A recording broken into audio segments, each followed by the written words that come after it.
అందరికీ నమస్కారం. ఈరోజు ఈ పరిచయ కార్యక్రమం సీనన్న దినేష్ ఏర్పాటు చేసిన దానికి వాళ్ళిద్దరికీ నా నమస్కారం, స్పెషల్ నమస్కారం. ఎందుకంటే మీ అందరి ముందు ఈరోజు మీ అందరితో పరిచయం కావడం కూడా మా ఇద్దరికి ఒక మంచి పరిణామం అనాలా. నేను ఈ ప్రత్యక్ష రాజకీయానికి మొదటిసారి నేను పోటీ చేయడం, ఈమె కూడా ప్రశాంతి కూడా మొదటిసారి. సో ప్రతి ఒక్కరూ సహకారం మాకు అందించాలా. మీ అందరూ కష్టపడి దినేష్కి మీరు ఎట్లా కష్టపడి చేయాలనుకున్నారో అట్లే మమ్మల్ని కూడా అనుకొని మా ఇద్దరిని కూడా, ఆమెని ఎమ్మెల్యేగా నన్ను ఎంపీగా మీరందరూ గెలిపించాలా. ఒక మాట మటుకు ఇప్పుడే ప్రశాంత్ చెప్పినట్టు మీకు ఎప్పుడు కూడా ఒక అనవసరమైన దాన్ని ఏమంటారో అపోహ కల్పించున్నారు మన ప్రసన్న కుమార్ రెడ్డి. వీళ్ళు ఏమనంటే 3 గేట్లు దాటాలా అని, ఆడు ఏ గేట్లు దాటపడలేదు. మేము 3 గేట్లు దాటాల్సిన అవసరం లేదు. ఎప్పుడైనా ప్రతి ఒక్కరికి ఏ అవసరం ఉన్నా మీరు తప్పకుండా ముందుకు రావచ్చు. వచ్చి మేము ఒకవేళ ఎక్కడ బయట ఉన్నా మీకు దినేష్ ఉన్నాడు, మాది కూడా దినేష్ ఒకటే, మేము ఒకటే, అదేం తేడాగా ఏమి ఉండదు. సో అటువంటిది మీరు ఎవరు కూడా డౌట్లు పడలేదు. ఇప్పుడే రవి చెప్పినట్టు లేగుంటపాడులో కూడా మేము యాక్చువల్ లేగుంటపాడు కోవర్ కిందనే వస్తుంది. అక్కడ కూడా దాదాపు నెల్లూరు కంటే కూడా అక్కడ ఎక్కువ రోజులు ఉంటుంటాం మేము. ఆ ఏరియా వాళ్ళకి కూడా వాళ్ళందరికీ కూడా తెలుసు. లేగుంటపాడు కానీ, ఆ వేగూరు, ఆ సీతారాంపురం కానీ, ఆ ఏరియాస్ అంతా అక్కడ చాలా కార్యక్రమాలు మేము డ్రైనేజ్ కానీ, గుడులకు కానీ ప్రతి ఒక్కటి కూడా మేము నెత్తినేసుకొని మా ఊర్లాగా, సొంత ఊరులాగా ఆ ఏరియా అంతా కూడా కొంచెం డెవలప్ చేసి ఉన్నాము. దాదాపు మా ఎంపీ నిధుల నుంచి కోవూరుకి 3.5 కోట్లు ఇచ్చినాం.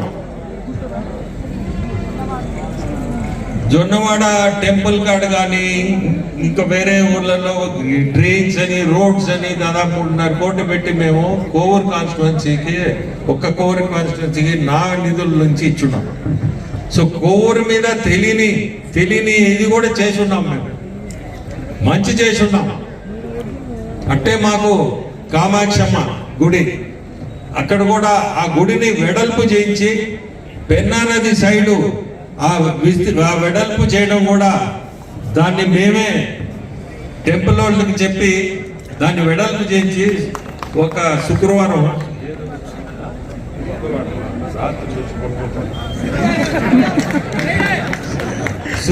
నాడు ఆడ పడుకునేదానికి కూడా రాత్రి ఆడ స్థలం సరిపోదని చెప్తే ఆ రోజు మేము ఈ గుడిని దీన్ని వెడల్పు చేసి ఇటువంటిది ఇబ్బంది లేకుండా ఎవరైనా బయట నుంచి వచ్చేవాళ్ళు కానీ, అక్కడ వాళ్ళు కానీ అందరికి కూడా నిద్ర చేసేదానికి ఇబ్బంది లేకుండా 2 పక్కల మీరు గుడి చూడండి వెడల్పు చేయించాం. ఇటువంటివన్నీ ఎవరో చెప్తే కాదు, ఆడకు పోయినప్పుడు వాళ్ళు ఈ ఇబ్బంది పడుతున్నామంటే ఆ ఇబ్బందిని మేము వాళ్ళకంటే ముందే ఇదంతా మేము చేయిస్తాంలేండి అని చెప్పి ఇప్పుడు మీరు ఆ జొన్నవాడ మన కోవూరు కిందనే వస్తుంది. మీరు చూడండి ఆ గుడి ఎంత వెడల్పు చేయించున్నాం. ఇటువంటివన్నీ మాకు తెలియకుండానే కోవూరులో చేసి ఉన్నాం.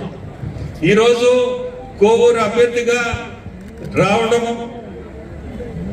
దినేష్ చెప్పాలంటే పాపం కష్టపడ్డాడు. కానీ ఇప్పుడే బీదా రవిచంద్ర చెప్పినట్టు ఆ పై దైవ నిర్ణయం అన్నారా, ఆ దేవుడే మమ్మల్ని ఇక్కడికి తీసుకొచ్చాడు. అతని యాక్సెప్టెన్స్ కూడా మా అందరికి కూడా మంచి అయింది. ఖచ్చితంగా కోవూరు కూడా మీ అందరికి కూడా మంచి అవుద్ది, కానీ మేము ఒక మెట్టు ప్రశాంతి చెప్పినట్టు ఎక్కువే ఉంటుంది మాకు. సో మీ అందరూ ఎవరు కూడా బాధపడాల్సిన అవసరం లేదు.